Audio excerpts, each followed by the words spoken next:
The Honourable Paul Goldsmith. Thank you, Mr. Speaker, and a privilege to be here in the House this afternoon. I have to say I did have to listen to the Leader of the Opposition, Mr. Little, really complaining and bagging the government, saying this was a dreadful, shabby little government and nothing to offer New Zealanders. Well, so basically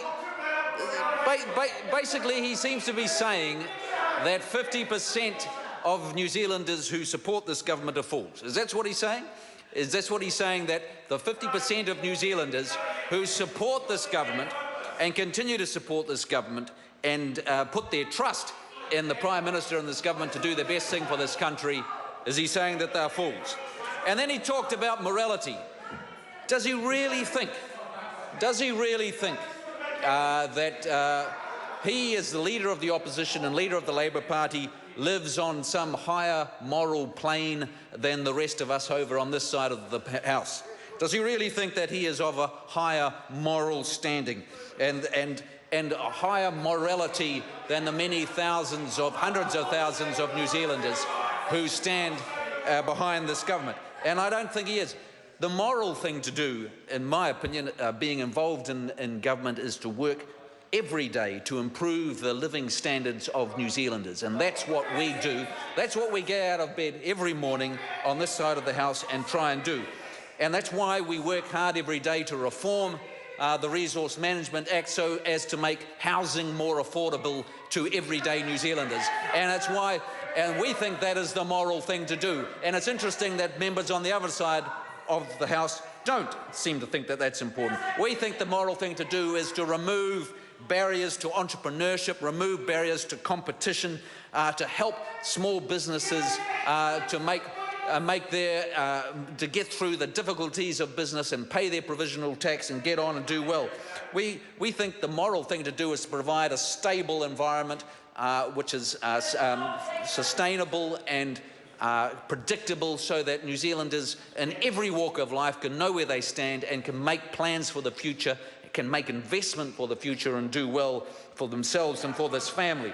And we think the moral thing to do is to focus on getting good results out of government spending, rather than the lazy idea of just throwing money at a problem and expecting that that is a solution in itself.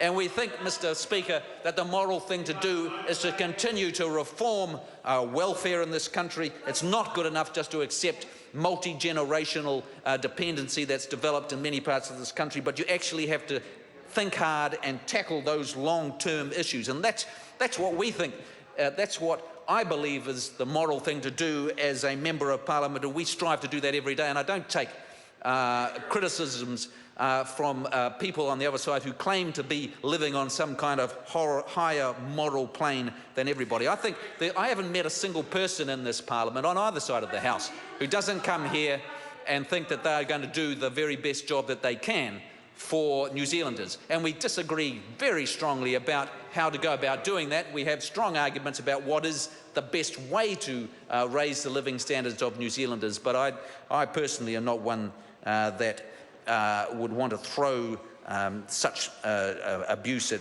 members on the other side of the Parliament. The Prime Minister made a very interesting speech this morning around the progress that the government is making on building a more productive and competitive economy. And he did mention a couple of things, that the overall spending of government and, well, thank you very much, that the overall spending of government and structural expenses had gone from 36% of the entire economy in 2004 up to 45 or nearly 45% in 2009, an 8% increase, a massive increase in government spending. And why is that a problem? Because there's very little money left over for ordinary New Zealanders to spend on what they want to spend if government is taking 45% of the whole economy in terms of spending. And we have to be mindful of the fact that most government spending is done by monopolies and it's not subject to competition and real discipline. And that's why I'm proud to be part of a government that's managed to bring that down, and it's very difficult. We've got it back down to 39%, dropped at 6%, and we've still got a lot more work to do. But it's that hard work that we carry on in this government that we're trying to... The task is not finished, but we've got a long way to go. Finally, Mr. Speaker, I did want to mention the progress that we've been making in the financial literacy space, and I was very pleased last week to have the launch of the Sorted website, and I encourage all members of the House and anybody listening today to have a look at that to help on financial capability. Thank you very much.